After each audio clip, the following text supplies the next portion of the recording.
talk about successful EB-5 stories and what we have learned from successful projects, like what to expect and how to help us improve project selection. So, for a change, I'm actually in my office um, and very happy to be here with you guys. As always, let me adjust a little bit our light. As always, we're talking, these live sessions are meant for educational purposes. I'm not giving anybody legal advice, and I'm also not giving you financial advice. Every single situation is individual. So if you learn something in today's live that's applicable to your case, make sure you discuss it with your immigration attorney, make sure you discuss it with your FINRA broker, to help apply those that information to your personal set of facts to make sure that applies to you. So, successful projects.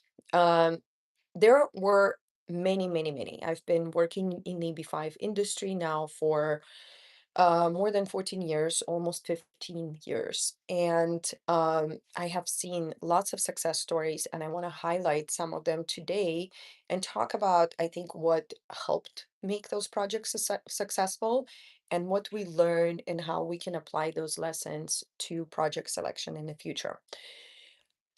I will not mention specific project names because I don't want it to seem like I'm promoting future phases of the same project, right? Because every phase can be different. I also kind of don't want to, again, I don't want to give anybody the wrong impression that I'm saying you should go into projects that are exactly the same, right? So I'm going to stay away from naming the projects, and I will talk about their general structure, what happened with them in terms of their success stories, and how I think they can, what we can learn from that. So one of the success stories we've seen a lot. So we've seen a few of these successfully built hotel projects, right? They were financed partially with bank loans, partially with EB-5 investors. They were open, they did well in their operations. Then the hotel operator went to a bank, refinanced, and repaid. We've seen a number of those deals on the market. What have we learned? It definitely can work very well for the EB-5 program because hotels, hospitality, they do create a lot of jobs. I also find that investors tend to like hotel projects because if they are attached to a large management company, such as a Marriott, a Hilton, you have your Ritz-Carlton, your Four Seasons, for a foreign national, it sounds better because all of a sudden they hear brand name and company names that they can recognize. I want to warn that one should be very careful. Just because there is a brand name you can recognize that attached to it does not mean you're investing in Four Seasons Management Company or the Marriott Management Company. You're not. Still investing in this very particular project that then contracts Marriott or Four Seasons to brand and manage that facility. So that facility can still take losses without it impacting the Marriott brand or the Four Seasons brand. But so on one hand, hotel projects, they do give that certain comfort zone to an international investor. On the other hand, um, those of you who are learning to do better project due diligence, make sure that um, that comfort is appropriate, right? And is not, there's no assumptions made that are not applicable to this deal. So remember, Marriott, you're not investing in Marriott, the head company, right? You're investing in a totally unrelated developer's project who then contracts with Marriott to provide branding and services to this hotel. So that's an important distinction. So what have we learned about uh, successful hotels, but in projects? So definitely large management company, an international management company is helpful. If you have a developer who's building a hotel and they're gonna brand it themselves and they're gonna manage it themselves, um, that does create additional risk because we don't know how well this developer knows how to provide services. When companies like Marriott, they have standards, they have training standards, they have all these resources, of what they have learned around the world, and they can easily implement that. They also have management structures, how to manage the rooms and staff and so on. And of course, a recognizable brand and all these point systems. So if you're a developer and say you're building a hotel in a town, and when you are a tourist, you're researching for a hotel in that town, you see a town called Lotus Hotel, right? Or you see a Marriott hotel. A lot of times people will go ahead and book the Marriott for lots of different reasons. They feel comfortable, they know what to expect. They may have point system that they earn from it. Their employer may, if this is work travel, the employer usually gives certain standards and they want you to stay in those branded names. So if you have, as a developer, if you have a brand name attached to it, it definitely can reduce some of the future operating risk, right? What I also like is that these brands do their own market research before they enter into a contract with the developer, because they don't want to put their name on hotels that are going to stand empty, right? So based on all the data about hotel development and operation that they have from the area, and they have very accurate data because they're the ones managing these hotels, they also make a determination about whether or not they believe a new hotel is necessary in that area. So that also can reduce our risks.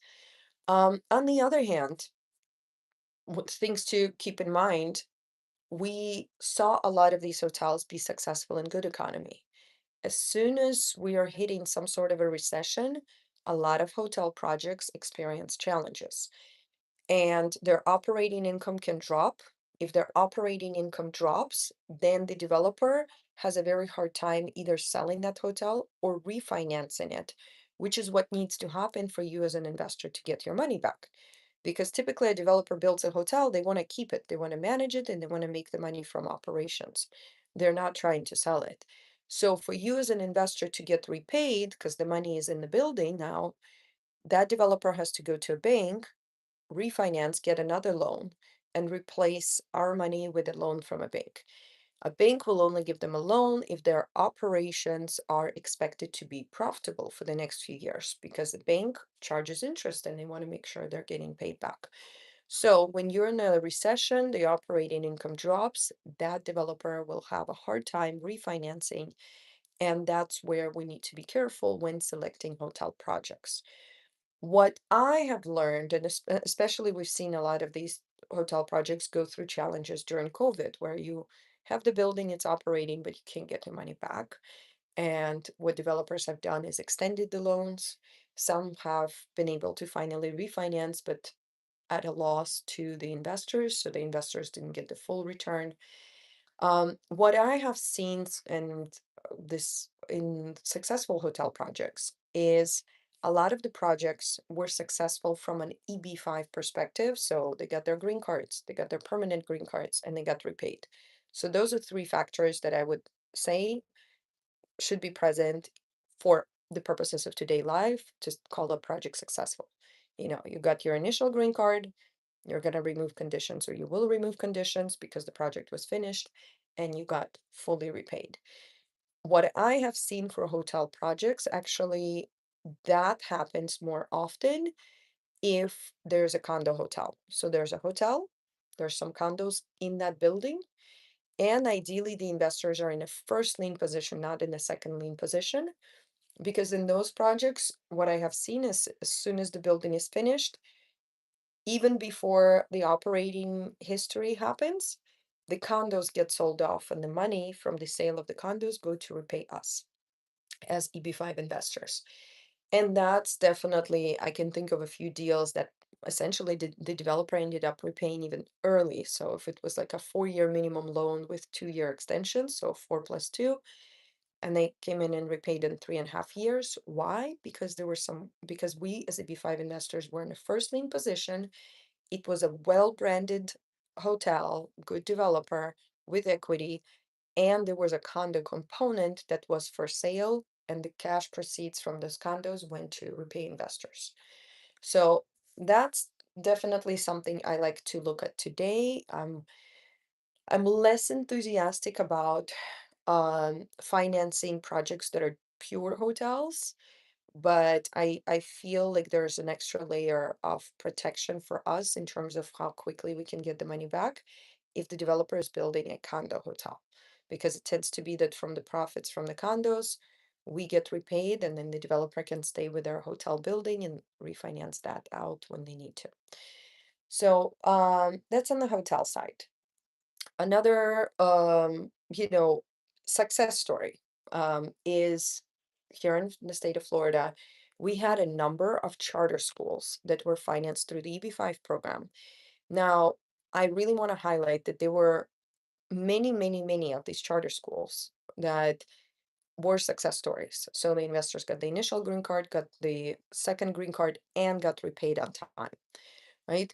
But not all of these charter schools ended up being success stories. There were a couple in total. I can think of close to 50 charter school projects that happened here in Florida, and there were a couple of projects that didn't pan out as well. Specifically, in one, the project never took off in building.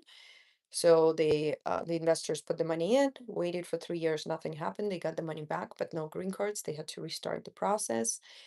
In another situation, the project wasn't as profitable as expected, so their repayment is getting delayed. But I want to highlight these charter schools and tell you what made the ones that were successful and what lessons we have learned to watch out for. The first lesson, always in investing, past performance does not guarantee future success. And this is why I don't like to name projects here, because just because something worked, if you're building the exact same type of a project elsewhere, does not mean it's going to work. You need to understand why it worked then and make sure the other variables are still the same. And this is one of the common mistakes that I see investors make. They see one project succeed and they blindly go into a deal that looks similar without checking the details and making sure that they are still the same and it's still timing wise is appropriate. Building a hotel in or investing in a hotel in 2012 uh with an expectation of 4 year 5 year repayment history was a good idea. Investing in a hotel in 2018 was not a good idea when COVID happened. So different timing can happen.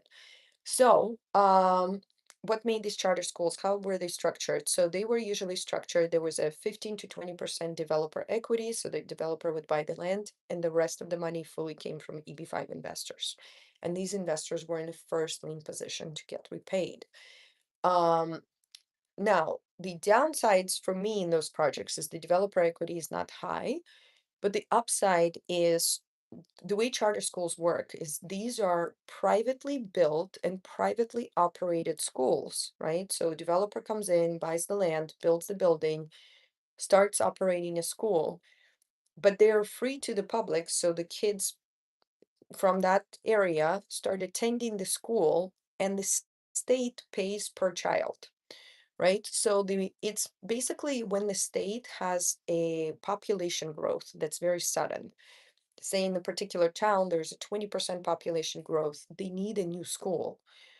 But for the state to gather the money from this increased tax benefit, it's going to take them years. So it's going to take them years to build the school. In the meantime, the kids need to start going to school today. So that's why they rolled out this charter program. They allow private developers to come in with their own money, build the school, start operating it, and then they pay these kids. They pay this developer per kid, and it's an easier burden for the state because they can pay at a later time. We got a little interruption in our service, but they can pay at a later time specifically for the kids attending the school, and the money comes from the state. So if we're comparing to a hotel, think of it as in a hotel, you build a hotel, you never know who's going to stay there, when they're going to stay there, how many people are going to stay there, right? Here, you build a school because there's already a need in that community. So you know kids are going to be enrolled, and when the kids are enrolled, the state tells you exactly how much they will pay you, and the money comes from the state. But you need to have the charter, which is essentially the license to operate. So what worked for these charter projects is the developer had to obtain this license this charter license before they started the project. So that provided us extra financial security. We know they've been granted this license. So as long as they can put the money together and build the school, they're going to get a stream of income for the school. And of course, you want to be involved with a very experienced school operator that can maintain the quality. So if you what worked in those successful projects, the operator of the school, the developer and operator had prior strong history. They had systems. They knew exactly how to educate children and to maintain a grade A level for their school. So that's key. And the second is the fact that they already had the charter by the time the investors were investing. And fortunately, this is one of the actually stories that I like the most in our EB-5 program because I personally have seen the difference that these charter schools have made for the community in Florida, right? There's a constant population growth. A lot of people are moving to Florida. Schools get very, very busy, and there's just no room. And interestingly enough, in my very town that I live in, one of the last projects that I worked with charter schools ended up financing a charter school literally 3 minutes down the road from my house. And I couldn't tell you how necessary it was. Like my youngest child started at the school that was very good, a very good public school. But by the time he was in fifth grade, there were so many kids. There were literally 30 children per class. When he started out, there were 20 children per class. And he kept complaining that there was so much noise in the class he can barely hear it. The teachers were overworked. Having this charter school come in relieved that burden. So they were able to accept, I think, over 1,000 kids into that charter school. And the charter specifically keeps the class size to about 22, 20. So a lot of our personal friends, so my kids were a little older by the time the school got built, so we didn't get to use it personally, but our personal friends were able to transition their kids to this new charter school and have a great, great experience there. So I've seen how it works. I've seen how it helps to alleviate the stress that we had in our school system. And it, again, can do good for the investors, for our community, and for the education of the children. But what made these projects successful? Once again, the developer obtained the charter before we financed the project. The operators of the schools had prior history of successfully operating and managing schools, so they knew how to educate children consistently and to maintain a certain grade level and operational standards. And those are kind of the things that helped this project move forward and move along. Let's see, what other success stories can I share with you that I felt like were repeated a few times? My probably next favorite, which we didn't see too many of before 2022, is actually financing residential communities where, as the developer builds, they're pre-selling the homes and then they sell them to the buyer, and we get repaid from that money. We didn't see too many of these projects before 2022 because the sustainment period rules were different. Because investors had to keep their money in the project 2 years after obtaining their green cards, that in most cases meant 5 or more years. So when regional centers were looking at projects that they wanted to finance, if the project had an expected cycle of repayment of 3 and 4 years, they usually wouldn't get involved with that project because that money would come back too early and then they would have to redeploy it. Now we're starting post 22, we're seeing more of these deals. Pre 22, we saw those deals, but they were just larger. So their investment cycle was 4 or 5 years. Um, the reason why I like these deals is the cash flow situation. You're building an asset, you're building individual homes, and you're selling them as you're building them. And so when your construction is done, shortly after, cash starts to come in from the buyers to repay EB-5 investors, right? Which just creates a better flow because EB-5 investors want to help, they want to create the jobs, but they also want to get their money back in a few years and not in 10 years, right? Residential communities. Now, the few of them that I have seen succeed and repay on time and where the investors got their green cards is you obviously had a very experienced developer who has either built in that area or built nationally. So they have a very good understanding of population growth trends and where there's a shortage of housing. Um, and they have obviously experience managing and building. And then you also, ideally, when I've seen these projects be successful, is when investors entered at a stage where the construction was already ongoing. So the developer provided equity, they maybe took out a bridge loan, they got started, and they got started on pre-selling these homes. So when investors would review the community, they could see how many homes were previously sold, or how many homes are getting put under contract to know that there's already consistent demand, right? When the developer announces a new project, they haven't started pre-sales yet. We don't know if this community is going to do well, if people are going to like these homes, if they're going to be willing to pay what this developer is charging. When there's already consistent pre-sales, that at least gives you confidence that, hey, people like this. The developer has figured out the right price for the right product for people to come in and want to buy this. And so I recommend, if you're looking at a residential community project, definitely look at how far they're in construction, look at their pre-sales, look at who the developer is, what they've built before, to make sure they're experienced. But you still need pre-sales in this particular neighborhood. Every experienced developer, sometimes they have three good projects, then they go into a new area, they think there's demand there, but then they start building and nobody wants to buy. So every really large developer eventually is going to experience this. So experience is important, but you ideally want to be able to go into a project that already has pre-sales so that we know people truly want to buy in that community. Um, and of course, we've seen some additional success stories, like some infrastructure. There's very good train. There's Brightline in Florida. I said I won't name names, but this is an old project that a lot of people know about. The Brightline train infrastructure project was partially financed through EB-5. I love it because I actually use that Brightline all the time now. It has really helped connect South Florida. That pathway between Miami and Boca Raton, West Palm, it goes all the way to Orlando. I've taken my kids now to Orlando, taking the train. And part of that project was financed through EB-5, repaid, got the green cards. So that's a great success story. A lot of factors went into that deal as well. Obviously, you wanted to make sure there's a ton of other equity. You wanted to make sure the operator was experienced.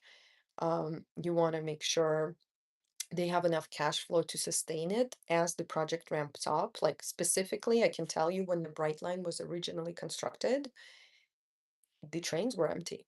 Like for the first two, I personally didn't even ride it for maybe 3 years since it got built because it was just kind of going from Miami to Palm Beach. There wasn't as much need or convenience. Once they started, once they extended it out to Orlando, that's when I feel like more people tried it and used it for the long haul. And once you try it, you definitely start to realize the ease of it and the comfort. And so you also want to make sure that projects like this, that they're building something that hasn't been done before, that they have enough cash flow and you are still able to get repaid, even if it takes a few years for this project to really ramp up their operation and profit margins. So those are some of the highlights that I would say today. I also um, do like to look at projects that are not necessarily like luxury condos or luxury, although foreign investors love brand names. We just need to be careful with brand names because just because someone is building a brand name hotel does not mean investors are less subject to a risk. The reality is a lot of these expensive brand name resorts, condominiums, they require a lot of maintenance money. right? So investors can easily start losing money because the hotel is built, then they have expensive cash flow. So even if there are people staying there, there's just enough money to pay the staff. There's not often enough profit margin left to then go and refinance it. And because people like to finance brand names, like unfortunately, a lot of people invest in it without realizing that many can take losses. So just because a hotel is operating doesn't mean it was profitable for the investors, doesn't mean the investors got the money back. So just be careful out there with that. And I do like to look at projects that make something that's necessary for us. So sometimes there's certain industrial projects. Now, there's different tricks that we have seen. You want a project ideally for industrial projects where they're expanding their current operation. If they're building something new, right? And they're going to produce something they haven't produced before, in my opinion, that carries a lot of risk because when you're building a specialty building, you're building a factory. If that factory is not profitable, there's not much you can do with that building. You're going to sell that building for pennies on a dollar. If you build an apartment complex and you're not super profitable, you can discount it by 10 or 20%, but you're still going to sell the building, right? Because it still has a lot of uses and purposes. If it's a factory, you either want to make sure the business they're building it for has been around for a long time and they're literally building a building to accommodate their existing overflow. That's when I've seen those projects be successful, or the industry is expanding. So we've seen some success in like steel manufacturing, but the reason why it was successful is because they were already doing this. The developer, the company was already producing steel. They literally had more orders and needed to expand their capacity. So they were building this new structure and building to accommodate already existing demand. So that's where you see, I think, infrastructure or kind of operating businesses be successful, not when it's a new concept necessarily, because that does carry risks that you may not want to assume, but you're accommodating, you're basically building a building to accommodate the existing overflow of business that they have going on. So these are our lessons for today. Again, if you have interest in the EB-5 program, reach out. If you have suggestions for future topics, send them over to us via email or via comment. And as always, everything we've discussed, you should run it by your immigration attorney when it comes to the legal side. Speak to a licensed investment broker to decide which projects are available today, if any of them are right, and to really start analyzing and understanding why you're picking this deal. Okay. Thanks so much, but I did want to highlight that that's one of the reasons I do like the EB-5 program. We see so many successful stories that really contribute to the community. That that's what keeps us going and working with this program because it has done so much good for both the investors and families who have come here, but also for those projects that were built in the communities that benefited from that money. So thanks so much. Bye.